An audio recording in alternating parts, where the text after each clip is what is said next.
This conversation around a labor reset with relations with China, how does that look like? It looks like a re-engagement between Britain under the new Labour government and China. I mean, first of all, the government's going to undertake a very full audit of the relationship that we have, and that will obviously take account of the deep economic and trade and investment ties that exist between the two countries. But it will also reflect our concern about human rights, but also an assessment, a hard-headed assessment of the national security risks that we associate with China. So following this audit, a re-engagement will take place. The new government has signalled between Britain and China, and we hope that will make for a better, more stable relationship between the two countries. Yeah, and just to get into the weed of things as well, help us to steer this conversation. I want to bring in, of course, my colleague here on set, Rebecca Chung-Wilkins, our Asia Governments and Economy correspondent. Rebecca. Yes, I mean, what is, if I can push you a little bit further on that, what is the UK's top ask from Beijing? What is the #1 priority for the UK? The top ask is of China that it plays its full responsible role together with other advanced economies in guiding and managing the global economy, but also its full role in the international system and international institutions so as to support the rules-based multilateral trading system, but also using its influence and its role where it can to resolve conflicts in the world. For example, I mean, the most consequential war, the most consequential conflict for those of us in Europe that's occurred since the Second World War is Russia's invasion of Ukraine. This is a major violation of a core tenet of international law, a major transgression of Ukraine's territorial sovereignty. That would normally attract utter condemnation from China. It hasn't. That surprises us, and it hangs like a cloud, frankly, over China's relationship with the whole of Europe. So we would want to see China taking a more responsible approach to that conflict, as it might do in other regions, conflictual regions of the world. We spoke last year. You mentioned that Beijing, in some ways, had miscalculated, perhaps, the responsibility and the reaction to the alignment that Beijing made with Russia. Does China need a new foreign policy? I don't think it needs new foreign policy. It certainly needs to reflect on how it's applying its foreign policy to that part of the world. Look, there is no defense. There is no justification for what Russia has done. I mean, Russia has mounted a colonial-style aggression against a neighboring country. It's the first time since the Second World War that we have seen borders, an attempt being made to change borders by force. Now, normally, that would attract complete condemnation, as I say, by China. China stands for territorial integrity, sovereignty, respect for others. Why doesn't it apply those principles of its foreign policy to other countries, and notably to Ukraine in this context? And I think that China, it took a wrong turning very seriously when it decided to align with Russia. I know China would say that it's not supplying battlefield weapons to Russia, but nonetheless, Russia would not be able to sustain its war on Ukraine without support from China, and that's what we would like to see changing now on China's part.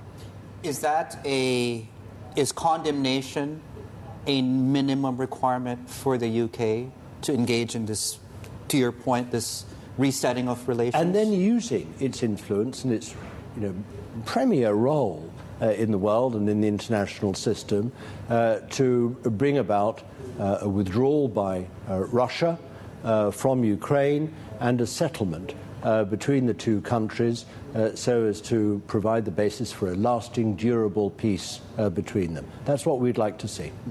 Well, Beijing's position on Russia has contributed to sort of the global fracturing that we've seen, trade tensions also rising between the US and China. And I wonder, as the US is joining hands with partners around the world to impose this wall of tariffs on China, how are you advising companies at Global Council on how to navigate these trade tensions, and what are their biggest concerns? What's happening in international trade is that, to all intents and purposes, it's being reshaped. Globalization is being reshaped. It's not being upturned, but we're seeing increasingly trade taking place along geopolitical lines.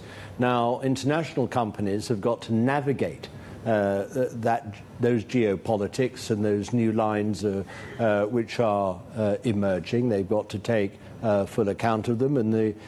And what many people, some governments, many members of the public are seeing in the interdependencies between countries and between economies, which we once saw as a great benefit, as a great source of prosperity, now they're seeing as a source of danger or insecurity. Now, I think that danger and that insecurity is overblown. But nonetheless, we do have to take account of the fact that between the United States and China, a rupture has emerged. This is a very strong headwind blowing across the global economy. And companies, international companies, need to navigate that. And Global Council, my own firm, is there to help them do so. Along the same lines, do you think the UK should follow its allies, particularly in Europe? And I think they're about to vote on this, what those tariffs eventually look like in a couple of weeks. Should they follow Europe in imposing tariffs on Chinese EVs, for example? That's a matter for the British government, and I know they're considering that. Look, the disposition of the government in Britain is towards an open economy. It's a disposition towards reducing barriers to trade, not increasing them. And of course, one of the major concerns for the British government is, wherever possible, to reduce the cost of the energy transition and the path towards net zero that the government is taking in a very, very systematic and very conscientious way. And therefore, it would need to balance the desire by some, as we're seeing in the European Union, to safeguard domestic production against cheaper production from China, with the desire to minimize the costs to the consumer of the electric vehicles that we're encouraging people to buy. Well, we're waiting to see a formalised industrial policy from the Labour government, but you're a former European Trade Commissioner, first Secretary of State, you've held numerous positions in government. Do you want a job in this Labour government, and what job do you want? I'm very, very happy representing my country's interests and reflecting the government's policies and points of view around the world as I travel, and in undertaking wonderful interviews like this with Bloomberg. Okay, well, how would that exercise be best expressed? In what position, ideally speaking? Let me push you on that. I am what I am. I'm a former Trade Commissioner and First Secretary of State. I speak with a lot of knowledge and I hope insight about what's going on in the world. My job here is to support the new Labour government in Britain, and heaven knows it's got an enormous amount to repair, to rebuild and reconstruct in our country after the last decade. And in any way I can help that, I will do so, and otherwise I'll be getting on with my day job. So one of the many day jobs that you might be adding to your repertoire is Oxford Chancellor. You've thrown your hat in the ring for that gig. And I'm interested. So the UK higher education is a really important part of soft power in the UK. At the same time, we've seen that Chinese students are contributing about 25% of funding to leading universities. I'm interested in your take. Do you think there are risks here of becoming overly reliant on Chinese students? And particularly at this moment where we're seeing people-to-people ties in some areas really start to falter? Well, we want to encourage people-to-people ties, not to discourage them or put barriers in the way of them. Look, Oxford University is a top rank, one of the top global universities in the world, both for its college-based teaching and its research. It has a premier science and technology base, and in my view, Britain's future prosperity is going to be built on the shoulders of that research and the commercialization of that research that is undertaken in Oxford University, amongst others.